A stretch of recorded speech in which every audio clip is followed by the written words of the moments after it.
ក៏បញ្ជូនបេសកជនប៉ុន្តែបេសកជននោះត្រូវបានប្រទេសថៃឬក៏ប្រទេសសៀមសម័យនោះគឺគេហៅថាសៀមមិនទាន់ថៃទេបាទអញ្ចឹងយើងឃើញថាដល់ប្រទេសសៀមហ្នឹងបានដឹងយល់ច្បាស់ក៏ចាប់ផ្ដើមបំពុលបរិយាកាសណាគេចេះទៅដែលខ្មែរធ្វើជាមេរៀនអ្វីដែលជាចក្ខុវិស័យសម្រាប់អ្នកនយោបាយរបស់ព្រះរាជាណាចក្រកម្ពុជាជាការពិតកម្ពុជាមានការរីកចម្រើនជាអាណាចក្រដ៏អស្ចារ្យមួយដែលយើងអាចកត់សម្គាល់ទាំងនៅលើពិភពលោកទាំងនៅក្នុងតំបន់គេនិយាយអំពីនគរភ្នំឬអង្គរហ្វូណនគេនឹកឃើញកម្ពុជាកាលណាគេនិយាយអំពីវប្បធម៌អរិយធម៌គេសម្លឹងមើលទៅអង្គរវត្តដ៏អស្ចារ្យនេះដែលសម្ដែងនៅភាពដែលมันអាចកាត់ថ្លៃបាននៅវប្បធម៌ដ៏សម្បូរបែបយើងឃើញហើយដូនតារបស់យើងបានឆ្លាក់នៅលើផ្ទាំងអង្គរវត្តមានតាំងពីត្រីតាំងពីសំពៅតាំងពីកសិកម្មទាំងអស់នេះគឺបង្ហាញហើយពេលដែលធ្វើកសិកម្មត្រូវមានអ្វីគឺធនធានទឹកមានបារាយមានកសិនទាំងអស់នេះគឺជាបង្ហាញដល់ភាពអស្ចារ្យនៃបរិបទប្រវត្តិសាស្ត្រខ្មែរជនរួមជាតិជាទីគោរពជាទីរាប់អានស្អីទៅជាភាពផ្អែមល្ហែមរបស់បារាំងជាការពិតណាស់នៅពេលដែលដូចជាបណ្ឌិតសុងស៊ីណាបានធ្វើរបាយការណ៍ចឹងមកថាប្របាទអង្គឌួងពេលដែលគាត់ឡើងមកគ្រងរាជ្យលោកបានធ្វើចិត្តម៉ាយមួយតាមអ្នកផ្សព្វផ្សាយសាសនានៅសិង្ហបុរីឬក៏សង្ហបុរីទៅណាប៉ូឡអុងទី3ពេលនោះណាប៉ូឡអុងទី3បានយល់ដឹងអំពីកម្ពុជាដើម្បីចងមិត្តភាពក៏បញ្ជូនបេសកជនប៉ុន្តែបេសកជននោះត្រូវបានប្រទេសថៃឬក៏ប្រទេសសៀមសម័យនោះគឺគេហៅថាសៀមមិនទាន់ថៃទេបាទអញ្ចឹងយើងឃើញថាដល់ប្រទេសសៀមហ្នឹងបានដឹងយល់ច្បាស់ក៏ចាប់ផ្ដើមបំពុលបរិយាកាសណាគេចេះមានឱកាសគេបំពុលបរិយាកាសតាក់ទាញឲ្យអ្នកមកកាន់កម្ពុជានឹងមានការយឺតហើយគេក៏ធ្វើចិត្តម៉ាយគេធ្វើលិខិតមួយនឹងមកប្រាប់អង្គឌួងថាកុំឲ្យជួបបារាំងទាំងអស់នេះគឺវាមិនបានបង្ហាញរួចហើយអញ្ចឹងក្រោយមកបានដឹងបានឮបានស្គាល់អំពីអ្វីទៅដែលខ្មែរកំពុងនេះអង្គឌួងក៏បានទទួលបារាំងមកនៅឆ្នាំ1859នៅឆ្នាំ1859នេះគឺវៀតណាមឬក៏អាណាមលែងមានសិទ្ធិនៅក្នុងការយកពន្ធនៅតំបន់វៀតណាមកម្ពុជាក្រោមលែងហើយអង្គឌួងទៅយកមកវិញបានអស់ហើយក្រោយមកនៅឆ្នាំ1859ចុង59យើងឃើញហើយប្របាទអង្គឌួងលោកចូលទីបង្គត់ដោយមិនទាន់យល់ហេតុផលអ្នកសិក្សាស្រាវជ្រាវកំពុងតែធ្វើការតាមដានទៅលើហេតុផលដែលកើតមានឡើងទាំងអស់នោះអញ្ចឹងក្រោយមកគឺប្របាទនរោត្តមគាត់ក៏មានប្អូនម្នាក់ដោយលោកបណ្ឌិតចិនសញ្ជាតិគាត់បានធ្វើការបទបង្ហាញហើយថាមានប្អូនប្រុសគាត់ម្នាក់នៅប្រទេសសៀមដែលគេរៀបចំជាគោលការណ៍ដើម្បីឲ្យក្រុងរាជគេសម្លុតនរោត្តមជានិច្ចពេលនោះបារាំងមិនបានដឹងថាកម្ពុជាភាពអស្ចារ្យនៅបឹងទន្លេសាបនៅអង្គរវត្តទេបារាំងអត់ដឹងទេបាទអត់ដឹងទេខ្ញុំបានលោកមេស៊ីកូនៅនេះហើយនៅក្នុងនេះខ្ញុំបានអានឯកសារនៅប្រទេសរុស្ស៊ីដែលជាបោះហូឡង់ហើយនឹងបោះអេស្ប៉ាញដែលគេសរសេរគឺគេបង្ហាញអំពីអ្វីដែលភាពអស្ចារ្យពេលដែលបារាំងទៅដល់ទន្លេសាបបានដឹងថាភាពអស្ចារ្យនៃបឹងទន្លេសាបវាស្ដែងឲ្យឃើញថាជាកំពះនៃត្រីរបស់អាស៊ានមិនមែនកំពះត្រីរបស់កម្ពុជាទេណារបស់អាស៊ានគ្រាន់តែបឹងទន្លេសាបមួយចិញ្ចឹមត្រីដល់ទៅ5ប្រទេសទី1ម៉ាឡេស៊ីទី2ឥណ្ឌូនេស៊ីទី3ថៃឡង់ទី4ហ្វីលីពីនទី5វៀតណាមចឹង5ប្រទេសនេះហើយដែលទទួលទានត្រីបឹងទន្លេសាបហើយបើគេមកមើលបឹងទន្លេសាបគេអាចដឹងអំពីទន្លេមេគង្គទាំងអស់ពីព្រោះវាជាកំពះត្រីភាពដ៏អស្ចារ្យនេះហើយដែលធ្វើឲ្យបារាំង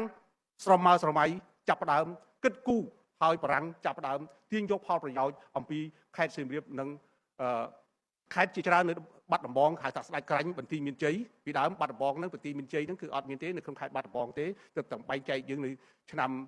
ក្រោយនៃសម័យសាធារណរដ្ឋប្រជាមានិតកម្ពុជាទេពេលនោះយើងឃើញថានៅពោធិ៍សាត់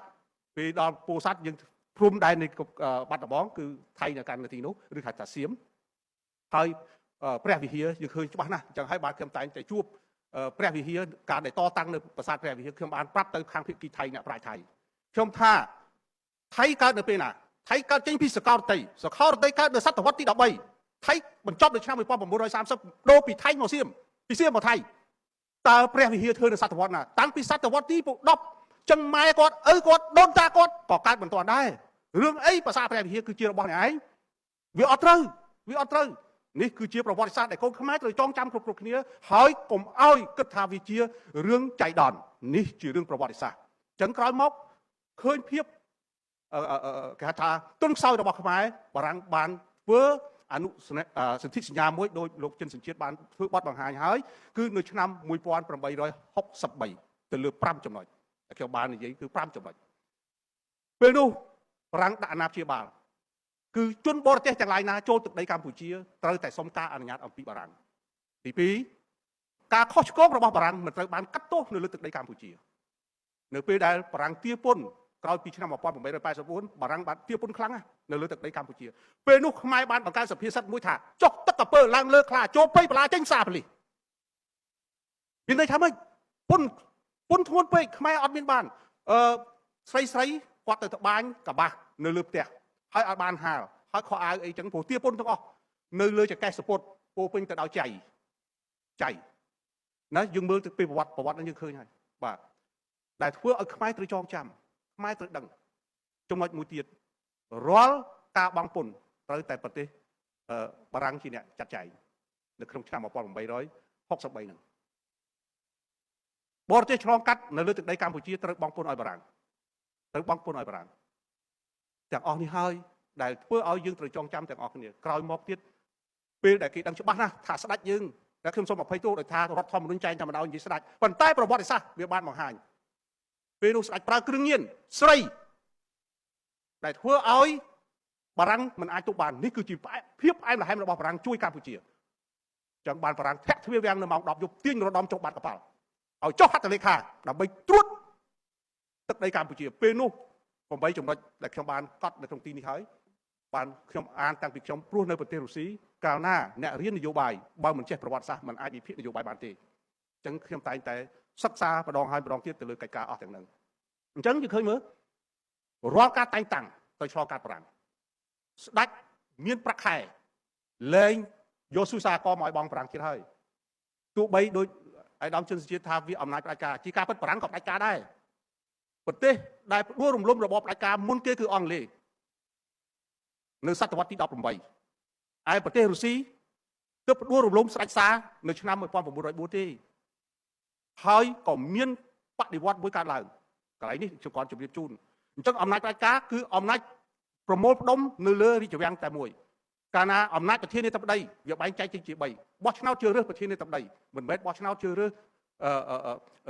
តំណាងរាស្ត្រទេគឺបោះឆ្នោតរើសប្រធានាធិបតីរើសសភាព្រឹទ្ធសភាជាសវ័យប្រធានព្រឹទ្ធសភាជាអ្វីនឹងគេបែងចែកទៅតាមការដឹកនាំក្រោយមកកម្ពុជាក៏ត្រូវបានស្អីភាពផ្អែមល្ហែមរបស់បារាំងមួយទៀតគឺបង្កើតសាលាស៊ីសវ័តដែលឲ្យខ្មែរចេញពីសាលាវត្តមករៀនសាលាធម្មតាដែលមានថ្នាក់គេហៅថាថ្នាក់កម្មាឋានថ្នាក់អតិចឹងគឺសម័យនោះគេហៅថាគឺលើកទី1ក្នុងប្រវត្តិសាស្ត្រខ្មែរពីដើមខ្មែររៀននៅក្នុងវត្តគឺជាអីចឹងបានថាវត្តមាន5សម័យនោះវត្តជាសាលារៀនវត្តជាមន្ទីរពេទ្យវត្តជាសួនច្បារវត្តជាអ្វីទៀតវត្តជាទីប្រជុំជនជាទីប្រជុំនិងវត្តជាអីកើតចាស់នឹងងាប់នៅលើវត្ត5ចំណុចនេះវត្តសម័យនោះដើរតួនាទីសំខាន់ស្អីទៅវត្តគឺជាសាលារៀនគឺបណ្ដុះបណ្ដាលទាំងវិជ្ជាជីវៈតាំងពីដំធ្វើផ្ទាល់ធ្វើអីគឺនៅក្នុងវត្តសាលារៀនអក្សរសាស្ត្រខ្មែរអីហ្នឹងគឺនៅក្នុងវត្តអ្វីទៅវត្តជាសួនច្បារគេដាំដើមឈើគេរៀបចំផ្កាចំអីនៅពេញវត្តហ្នឹងទាំងអស់ដើម្បីមុននឹងធ្វើទូកងគេកាប់ដើមកគីអញ្ចឹងកគីដាំនៅក្នុងវត្តអត់មានធ្វើប្រេះប្រាស់បានទេក៏វត្តជាមន្ទីរពេទ្យគឺអប់រំផ្លូវចិត្តអប់រំនៃប្រវត្តិសាស្ត្រឲ្យខ្មែរយល់ឲ្យខ្មែរដឹង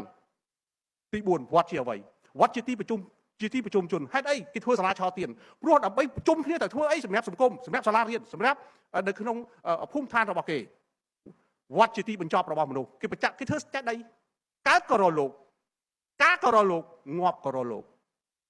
ណាអញ្ចឹងនិមន្តលោកមកអានឹងហើយដែលដើរតួនាទីអញ្ចឹងខ្ញុំគ្រាន់ជម្រាបជូននៅក្នុងអ្វីដែលកើតមានក្នុងបរិបទនៅក្នុងប្រវត្តិសាស្ត្រខ្មែរស្អីដែលភាពជូរចត់របស់បារាំងមកធ្វើនៅកម្មនេះជាផ្អែមល្ហែមរបស់បារាំងបើសិនជាបារាំងមិនមកពេលនោះទេអាណាមហើយនឹងថៃហែកកម្ពុជាជាពីរដោយយកទន្លេមេគង្គធ្វើជាព្រំដែននៃប្រទេសនៃពីរទាំងអស់ហ្នឹងអញ្ចឹងគុណូបការៈរបស់បារាំងជាការល្អហើយដែលបារាំងមកធ្វើជាដៃគូទេប៉ុន្តែភាពទន់ខ្សោយរបស់ដឹកនាំនៃប្រវត្តិសាស្ត្ររបស់ស្ដេចខ្មែរពេលនោះបារាំងត្រូវតែឈានទៅអាណានិគមនៅឆ្នាំ1884នេះតែម្ដងបាទទោះអ្នកនិយាយថាមិនជារឿងរបស់អ្នកប៉ុន្តែការពិតវាត្រូវតែទទួលយកបើសិនជាគាត់មិនមែនជាអាណានិគមរឿងអីតែងតាំងចវាយខែចវាយអីវាត្រូវការឆ្លងកាត់បារាំងពុននគរត្រូវឲ្យបារាំងយកទ័ពទៅច្បាំងនៅសង្គ្រាមលើកទី2មានសួរខ្មែរទេប្រមូលខ្មែរទៅហើយខ្មែរគ្រាន់តែស្លៀកពាក់ជាទាហានបារាំងធ្វើរឹកហួសទាហានបារាំងទៅទៀតណាឯកសារគេសរសេរ ខ្មែរមិនបានសរសេរបើខ្ញុំអានជាភាសានៅស្រុកគេខ្ញុំអានជារុស្ស៊ីគេថាគ្រាន់តែខ្មែរស្លៀកពាក់ជាទាហានបារាំងធ្វើរឹកជាងទាហានបារាំងទៅទៀតបាទយកទៅច្បាំងសង្គ្រាមលើលោកទី2ណានៅខ្មែរក៏មានលហែមទៅឲ្យជួយប្រាំងវិញដែរពេលនោះដូចវាគ្មិនបានបង្ហាញហើយថាពេលនោះហើយសៀមថៃបានមកយកខេត្តវិញដោយសារជប៉ុនចូលមកជប៉ុនបានរៀបចំសានសង់នៅជិតយើងនេះស្អីគឺប្រលានយន្តហោះចាញ់ខ្មែរយើងទៅសានសង់អញ្ចឹងយើងឃើញថាអ្នកនិពន្ធយើងថាដោយបណ្ឌិតជនជាតិគាត់មានប្រសាសន៍ហើយថាបានសានសង់ផ្លូវដែកបានសង់ផ្លូវគមនាគមន៍ប៉ុន្តែអ្នកត្រូវចងចាំសភាសិទ្ធិរបស់ខ្ញុំមួយស្ពានសម័យអង្គរទ្រខ្មែរគ្រប់សម័យកាលថ្ងៃមើលស្ពានកំពង់ក្តីសម័យនោះអត់មានរកក្រោះទេសម័យនោះអត់មានឡានដឹក52តោនទេហេតុអីបានទទួលរកក្រោះបានទទួល52តោនបានហើយគ្មានទាំងប្រើដែកតែមួយសរសៃគ្មានផងហេតុអីខ្មែរយើងគឺជាភាពអស្ចារ្យមួយនៅក្នុងបដិបត្តិនៃការអភិវឌ្ឍប្រទេសបើប្រៀបធៀបសម័យប្រាំងទៅសម័យនោះមិនបានខ្មែរយើងទេខ្មែរយើងធ្វើសាលាឆទានគ្រប់កន្លែងដើម្បីឲ្យខ្មែរស្នាក់នៅហូបចុកនៅតាមផ្លូវដោយមិនសុំផ្ទះគេជ្រកនៅលើសាលាឆទានខ្មែរមានពាងទឹកសម្រាប់ឲ្យខ្មែរផឹកដាក់ត្រឡោកដូងឃើញខ្មែរមិនមែនបោះថង់ចោលមិនមែនបោះកំប៉ុងចោលទេត្រឡោកប្រើហើយមកប្រើវិញបន្តទៅទៀតទាំងអស់នេះគឺដែលប្រវត្តិសាស្ត្រខ្មែរត្រូវចងចាំត្រូវដឹងក្រោយមកយើងឃើញច្បាស់ណាស់កន្លែងនេះសូមចងចាំហើយចាំទៀតបើសិនជាបារាំងគាត់ជាអាណាព្យាបាលមានសិទ្ធទេកាត់ដីកូសាំងស៊ីននៅឆ្នាំ1949 21ខេត្តកោះត្រល់ខ្លាយជាកោះពូកក់មានសិទ្ធទេអត់មានសិទ្ធអញ្ចឹងអ្នកត្រូវទទួលយកការពិតប៉ុន្តែពេលនោះបើយើងខំមាត់បន្តិចអត់មាត់បន្តិចប៉ុន្តែយើងមិនអាចបានទេដោយសារថ្ងៃស្អែកនេះយើងទទួលនៅបុណ្យឯករាជ្យ9វិច្ឆិកាខំមាត់បន្តិចចាប់ដៃជាមួយពួកនឹងដើម្បីទប់សិនពីព្រោះខ្មែរយើងទៅច្បាំងយកកំភ្លើងឈើទៅច្បាំងទៅទាមទារឯករាជ្យកុំគិតបែបនោះការទទួលឯករាជ្យគឺការចុះខ្សោយរបស់បារាំងដែលត្រូវចាញ់សង្គ្រាមលើលោកទី2បារាំងយកទ័ពទៅទប់ជាមួយអង់គ្លេសនៅប៉ូឡូញប៉ុន្តែទប់អាល្លឺម៉ង់អត់ជាប់វាយចូលទៅដល់ប៉ារីសសាលដឺហ្គោលរត់ទៅអង់គ្លេសឈេឈៀសបានជួយសាលដឺហ្គោលហើយពេលដល់ថ្ងៃនេះមានផ្លូវទឹកមួយរវាងប៉ារីសហើយនឹងឡុងរហូតដល់សប្តាហ៍ថ្ងៃនេះបទពិសោធន៍សង្គ្រាមលើកទី2ដែលបារាំងចាញ់អញ្ចឹងបារាំងចាញ់បារាំងធ្លាក់ដៃអស់ហើយអត់មានពេលណាបន្តទេតែយើងត្រូវចាប់ដៃបារាំងសម្រាប់ទប់ពួកកុម្មុយនីសប៉ុន្តែយើងអត់ទប់ទេយើងចង់បានឯករាជ្យប៉ុន្តែយើងបាត់ដីដល់ទៅប្រហែលខែដោះស្រាយមិនទាន់ចប់ផងយើងចាប់ផ្ដើមទទួលយកឯករាជ្យដោយបិទភ្នែក21ខែអាហ្នឹងប្រវត្តិសាស្ត្រយើងទៅយល់ទោះបីជាខ្ញុំមិននិយាយសភៅនេះចេញក៏វាសរសេររឿងហ្នឹងដែរតែខ្មែរទាំងអស់គ្នាទៅចងចាំខ្មែរទាំងអស់គ្នាទៅដឹងថាកុំលឿនពេកកុំចង់ពេកបើសិនគ្មានផលប្រយោជន៍សម្រាប់ជាតិកុំលឿនត្រូវតែយឺតបន្តិចចាប់ដៃជាមួយបារាំងចាប់ដៃមួយអាមេរិកត្រូវនិយាយសិនខ្ញុំប្រាប់បារាំងអត់ប្រើខ្មែរទេបារាំងប្រើចិនប្រើវៀតណាមឲ្យមកដាំកស៊ូប្រើចិនប្រើមកទាពុនឲ្យខ្មែរពីខ្មែរអើស្អីគេថាខ្មែរខ្ជិល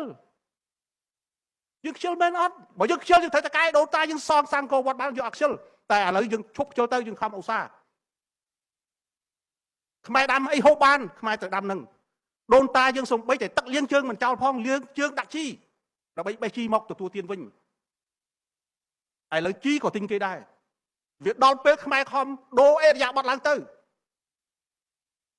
មុខផ្ទះយ៉ាងហោចក៏ដាំក្រូចឆ្មាមួយដើមទៅដាំដូងមួយដើមទៅកុំទិញគេមោទនភាពផឹកដូងប៉ុន្តែក៏មិនទេណានាំដូងចាញ់ចិនមកដាំខ្មែរចាប់ដើមត្រូវគិតពិចារណាអាណិតជាតិខ្លួន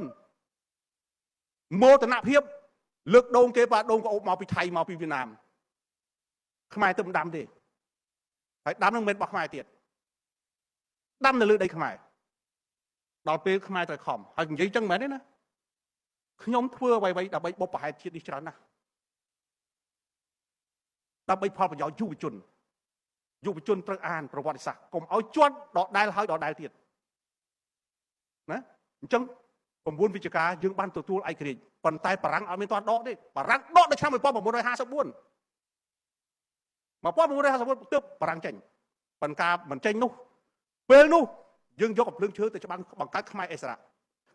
ជាពួកណាពួកក្រហមវៀតណាមទៅដឹងគុណខ្មែរអ្នកឯងបង្កើតផ្លូវលំហូជីមិញបានដោយសារអីដោយសារប្របាទរំដំសេនុព្រះបរមរាជរតនកោដ្ឋដែលផ្ដល់ឱកាសឲ្យអ្នកឯងបង្កើតផ្លូវ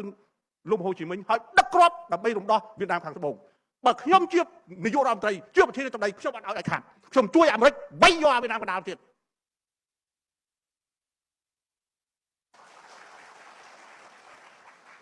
អញ្ចឹងវៀតណាមទៅដឹងគុណអ្នកឯងបង្រួមពីវៀតណាមកណ្ដាលមកវៀតណាមខាងត្បូងដោយគុណនោបការៈប្របាទរំដំសេនុតែផ្ដល់ឲ្យផ្លូវលំហូជីមិញឯងហើយផ្លូវលំហូជីមិញហ្នឹងគឺខ្ញុំបានដើរជាមួយឯកឧត្តមយ៉ងពៅឯកឧត្តមគីស្រីវត្តឯកឧត្តមគិនភាព្រំដែន1270គីឡូម៉ែត្រយើងដើរទាំងអស់គ្មានកន្លែងណាមួយដែលយើងមិនបានដើរទេហេតុអីបានយើងដើរព្រោះកុំឲ្យជន់ប្រវត្តិសាស្ត្រដោយសារខ្មែរខ្ជិលមិនទៅយកប៉ុននៅកោះត្រល់ធ្វើឲ្យបារាំងកត់កោះត្រល់ទៅឲ្យទីកោះខេត្តអស់គូបែបហ្នឹងហើយដែលធ្វើឲ្យខ្ញុំដើរឡើងភ្នំគេដួលអស់ខ្ញុំអត់តាន់ដួលទេមិនខ្ញុំខ្លាំងទេតែដោយសារទឹកចិត្តអានប្រវត្តិសាស្ត្រខ្ញុំចងចាំវីដេអូនឹងឃើញទាំងអស់កន្លែងគេមិនទៅគឺខ្ញុំទៅរហូតដល់គេថាធ្វើដល់ប្រធានស្ថាប័នមួយឲ្យធ្វើរឹកអន់មិនរឹកអន់ទេប្រវត្តិសាស្ត្រវាដុតខ្ញុំឲ្យយើងធ្វើអ្វីដើម្បីផលប្រយោជន៍ប្រវត្តិសាស្ត្រដូច្នេះថ្ងៃនេះខ្ញុំសូមអរគុណវាគ្មិនដែលបានបំពេញនឹងភាពខ្វះខាតរបស់អ្នកសិក្សាស្រាវជ្រាវតាមពិតយើងបានបញ្ចប់ពីសម័យអាណានិគមបារាំងរហូតដល់សម័យសាធារណរដ្ឋប្រជាមានិតកម្ពុជាជាតបតៃសំទោសកម្ពុជាសាធារណរដ្ឋប្រជាមានិតកម្ពុជាយើងមិនសរសេរទេដោយសារតែក្នុងប្រវត្តិសាស្ត្រវាហាក់ដូចថ្មីពេកអញ្ចឹងយើងមកសេត្រឹមតែកម្ពុជាជាតបតៃយើងបានសរសេរចប់ 100% ហើយពីសម័យអង្គរមកដល់សម័យលង្វែកយើងនៅសល់តែ 10% ទេសម័យអង្គរយើងបាន 70% ហើយសម័យក្រោយអង្គរយើងខ្ញុំកំពុងតែសម្អាតជាមួយនឹងអ្នកជំនាញហើយបរិយាប្រវត្តិយើងនៅខ្វះយើងបានតែ 50% ទេហេតុអីបានយើងធ្វើពីព្រោះឲ្យកូនខ្មែរយល់ដឹងឮស្គាល់អំពីតម្លៃប្រវត្តិសាស្ត្របើអ្នកមិនស្គាល់ប្រវត្តិសាស្ត្រទេអ្នកនឹងដដែលហើយដដែលទៀតអ្នកនឹងជួបនឹងបញ្ហាអ្វីដែលកើតមានឡើងហើយខ្ញុំជឿជាក់សង្ឃឹមថាបងប្អូនអរគុណដែលបងប្អូនចូលរួមស្ដាប់ហើយកុំភ្លេចថាយើងទៅពេលថ្ងៃមុខទោះបីជាគ្មានថវិកាខ្ញុំនឹងព្យាយាមរកថវិកាបោះពុំហើយក្រោយពីបោះពុំបើមិននេះទេសម័យនេះគឺសម័យទំនើបសម័យ AI យើងអាចអេបចូលទៅក្នុងអាចមើលបានដោយវចនានុក្រមដែលរាជមន្ត្រីសភាបានបង្កើតនេះយើងអាចអេប download យកមកប្រើប្រាស់បានអញ្ចឹងទៅមុខក៏យើងអាចប្រើប្រាស់នៅប្រវត្តិសាស្ត្ររបស់យើងដែរដោយខ្មែរកាន់តែអានកាន់តែច្រើនកាន់តែច្បាស់កាន់តែដឹងគឺជួយផលប្រយោជន៍ដល់សង្គមអញ្ចឹង9វិច្ឆិកានៅថ្ងៃស្អែកនេះគឺជាថ្ងៃជោគជ័យអ្នកទទួលឯករាជ្យប៉ុន្តែឯករាជ្យពេលនោះមិនទាន់បានចប់ទេបារាំងមិនទាន់ដកទេបារាំងនៅកាន់3ដដែលកិច្ចការបរទេសកងទ័ពបារាំងនៅកាន់ទេ54ទើបបារាំងចេញប៉ុន្តែវាបង្ហាញអំពីនៃជ័យជំនះដ៏អស្ចារ្យមួយដែលយើងទទួលចេញពីអាណានិគមបារាំងទោះបីជាចេញពីអាណាព្យាបាលឬពីអាណានិគមសិតតែយើងបានស្ដាប់ទាំងអស់គ្នាឧទាហរណ៍ខ្ញុំគ្រាន់តែឧទាហរណ៍ទេខ្ញុំមានក្មួយម្នាក់ដែលគេផ្ញើមកឲ្យខ្ញុំរៀននៅភ្នំពេញខ្ញុំជាអាណាព្យាបាលក្មួយនោះប៉ុន្តែខ្ញុំគ្មានសិទ្ធឲ្យក្មួយនឹងទៅយកប្រពន្ធគ្មានសិទ្ធឲ្យក្មួយនឹងកាត់ផ្ទះឲ្យទេចុះហេតុអីអាណាព្យាបាលមានសិទ្ធកាត់ដីឲ្យគេមានសិទ្ធកំណត់ព្រំដែនហេតុអីអញ្ចឹងមិនមែនអាណាព្យាបាលទេគឺអាណានិគមទោះបីតែឯងនិយាយបែបមិនក៏ដោយត្រូវតែទទួលយកការពិតត្រូវតែទទួលយកការពិតខ្ញុំដឹងប៉ះពាល់ជាមួយអ្នកប្រវត្តិសាស្ត្រប៉ុន្តែយើងត្រូវទទួលយកការពិតបើយើងនៅតែខ្លាចការពិតកូនចៅយើងនឹងដើរជន់ប្រវត្តិសាស្ត្រម្ដងហើយម្ដងទៀតម្ដងហើយម្ដងទៀតដូច្នេះដើម្បីកុំឲ្យជន់ប្រវត្តិសាស្ត្រត្រូវតែចងចាំទាំងអស់គ្នាហើយជាទីបញ្ចប់នេះខ្ញុំសូមថ្លែងអំណរអគុណយ៉ាងជ្រាលជ្រៅចំពោះវាគ្មិនជាតិនិងអន្តរជាតិដែលបានចែករំលែកចំណេះដឹងតាមគេហៅថាបទបង្ហាញរបស់ខ្លួនហើយយើងនឹងបំពេញទៅតាមសេចក្តីត្រូវការរបស់អ្នកប្រវត្តិសាស្ត្រដែលមានការឆក់ល្វែងដើម្បីឲ្យគ្រប់ទៅជាគេហៅថាលក្ខណៈមួយវិទ្យាសាស្ត្រហើយខ្ញុំសូមប្រសិទ្ធពរជូនពរសេចក្តីស្រឡាញ់ស្នាមញញឹមសុខភាពសូមអរគុណ